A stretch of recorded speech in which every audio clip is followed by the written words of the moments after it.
Hello everyone, welcome back to my channel. So in this particular video, I'll be solving illustration number 15.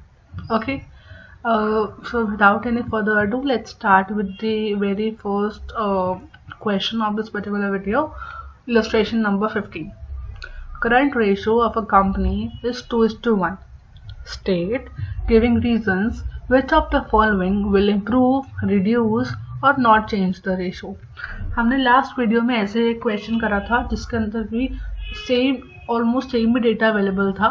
तो I have already explain दिया उसका मतलब क्या होता है कि अगर आपको कभी भी कमेंट करने के लिए बोलते हैं तो बेस्ट वे पॉसिबल होता है रेशो को एज्यूम कर लो कि आप मान लो कि करंट एसेट्स इसके अंदर हमारे 20,000 है, करंट लायबिलिटीज 10,000 है.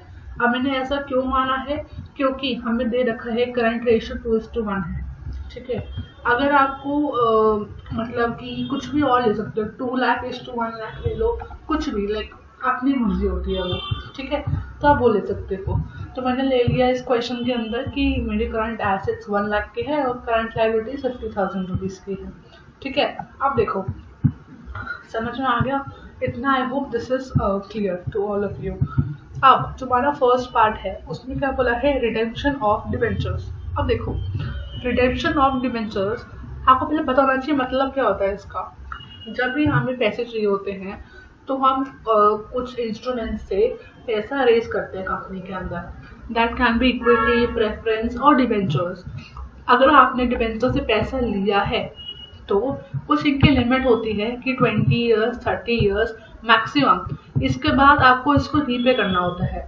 Repayment of debentures is also known as redemption of debentures. ठीक है, I hope meaning is clear.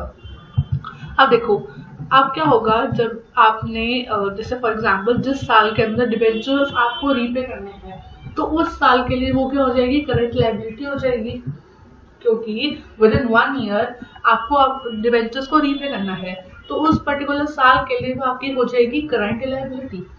अब देखो अगर आपने रिडेम्पशन करनी है इसका मतलब क्या होगा, रिडेम्पशन करनी है तो पहली बात अगर आपको रीपेमेंट करनी है तो कैश तो जाएगा. कैश जाएगा मतलब कि करंट एसेट्स आपके कम हो जाएंगे. उसके बाद जिस साल के अंदर लायबिलिटी आपको पे बैक करनी है उस साल की करंट लायबिलिटी भी तो पे बैक कम हो जाएंगी.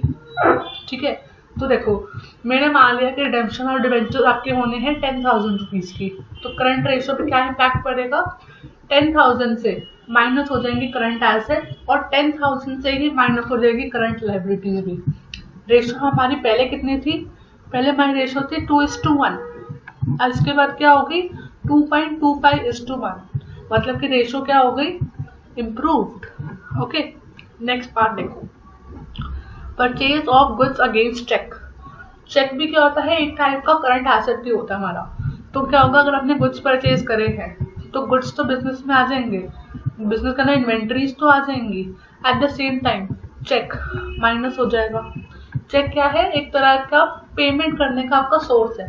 तो क्या होगा, करंट एसेट के अंदर प्लस हो जाएगा, उतने अमाउंट से माइनस भी हो जाएगा. प्लस क्यों हो रहा है, क्योंकि गुड्स आ रहे हैं. माइनस क्यों हो रहा है, क्योंकि चेक से आप पेमेंट कर रहे हो. ठीक है, तो करंट रेशियो क्या होगी, will not change, will remain the same. Next देखो, purchase of loose tools against cheque. देखो against cash, I am sorry. देखो आपको याद होना चाहिए हमने पहले क्या क्या एडजस्टमेंट्स कर चुके हैं. मैंने आपको पहले कहा था कि लूज टूल्स पार्ट नहीं बनता करंट एसेट्स का, क्योंकि you can not use loose tools to repay current liabilities, इसलिए लूज टूल्स कभी भी करंट एसेट्स का पार्ट नहीं बनते. अब अगर आपने लूज टूल्स को परचेज करा है अगेंस्ट कैश, मतलब कि लूज टूल्स तो आ जाएंगे, माइनस हो जाएगा कैश. अब आपको पता होना चाहिए कि लूज टूल्स तो पार्ट बनते नहीं है करंट एसेट्स के, तो मतलब सिर्फ कैश माइनस हो जाएगा, लूज टूल्स पार्ट नहीं बनेंगे. यहाँ पे देखो इसमें क्या होगा, लूज टूल्स प्लस नहीं होंगे, खाली कैश माइनस हो जाएगा, तो रेशियो क्या हो जाएगी आपकी, reduce. Next part, sale of fixed assets against cheque. अब देखो फिक्स्ड एसेट्स कभी भी करंट एसेट्स का पार्ट नहीं बनते अगेंस्ट चेक, मतलब कि आपने सेल करा है फिक्स्ड एसेट्स का और आप उसके बदले पैसे मिले हैं आपको, तो चेक से पैसे जो मिले वो तो प्लस हो जाएंगे करंट एसेट्स के अंदर, लेकिन फिक्स्ड एसेट्स में से फिक्स्ड एसेट्स को माइनस नहीं करेंगे करंट एसेट्स में से. तो मतलब कि इसका खाली एडजस्टमेंट क्या होगी, खाली हमारे पास चेक प्लस हो जाएगा करंट एसेट्स के अंदर और कोई एडजस्टमेंट नहीं होंगी। देखो 1 लाख के अंदर मैंने प्लस कर दिया 10,000 रुपीज, माइनस कुछ भी नहीं करा, ठीक है। तो इसमें क्या होगा, रेशियो विल इम्प्रूव। अब मैंने ऐसा क्यों करा है, क्योंकि फिक्स्ड एसेट्स पार्ट नहीं बनते करंट एसेट्स का, ठीक है। I hope this is clear. अब आपका नेक्स्ट पार्ट है, fifth part and the last part, receipt of cheque from a debtor.